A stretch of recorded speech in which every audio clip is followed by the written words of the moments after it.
weeks until April 18th. 12 weeks and 5 days. Okay. I don't know if that makes me 12 weeks or 13 weeks out. I really don't know. We're somewhere in that range. We're getting close. We're in prep. Like, I'm actually in prep now. When it's like 16 weeks, 15 weeks, I'm like, oh, okay, I'm not. We're in prep for real. I'm gonna go train some glutes today and take y'all with me. I have my Evogen AQ. This gives me the nastiest pumps. It's actually disgusting. Like to the point where I debated even posting my leg day or like my leg pump when I had a quad pump, because I was like nervous that people were gonna be like, oh my God, like, it's a bit much. Like, she's doing a little too much here on the quads.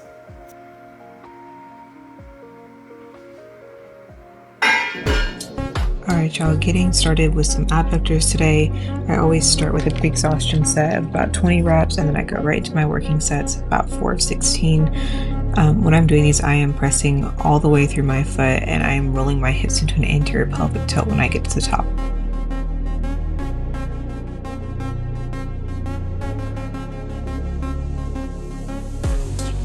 And next up we have frog pumps. Now let me tell y'all, social anxiety fears me because I set these up at 5 p.m. in the middle of my commercial gym, but they're so good. So I was like, you know what? I don't even care.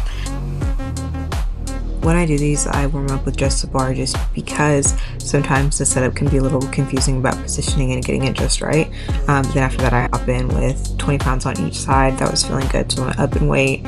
And for my next set, I'll go up to a 25 on each side. And when I'm doing these, I'm just being extra careful to control that weight all the way up and all the way down.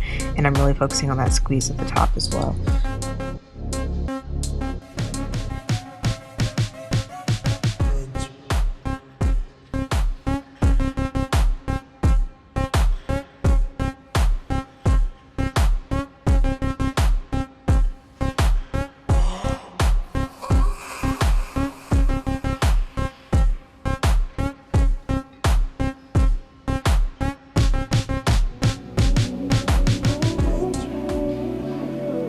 Right here I have a sumo kind of RDL variation.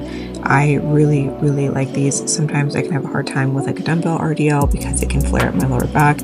With these, I feel like I can send my hips as far back as possible and really get that nice stretch into my glute and a little bit of my hamstring without engaging any kind of lower back. So these are an amazing alternative if that's something that you struggle with. I highly recommend. Just went straight into 4 working sets of about 8 to 12. It just kind of depended on how I was feeling. I probably could have gone up in weight, but honestly, the form and everything was hitting right where it needed to. I really didn't want to mess with it.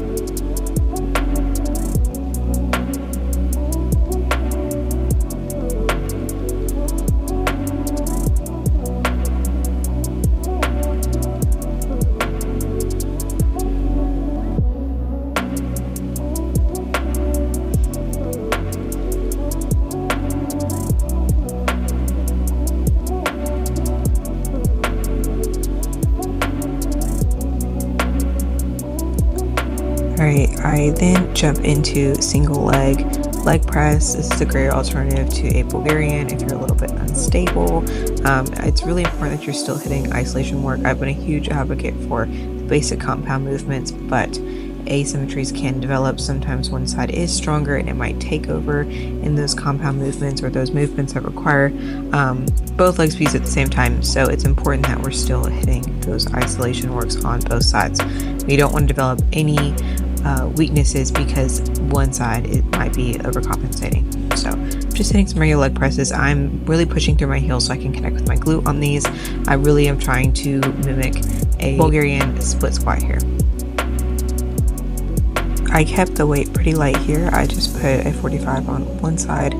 The connection was so good. I really did not want to compromise any kind of form. I really didn't want to activate too much quad. I really wanted to focus on my glutes here. So I'm really just pressing through my heel. I wanted to keep that weight nice and manageable so that the quads didn't feel the need to jump in and take over.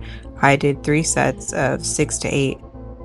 And sometimes I have a really hard time connecting with that left glute. And I will say these light my left glute on fire every time.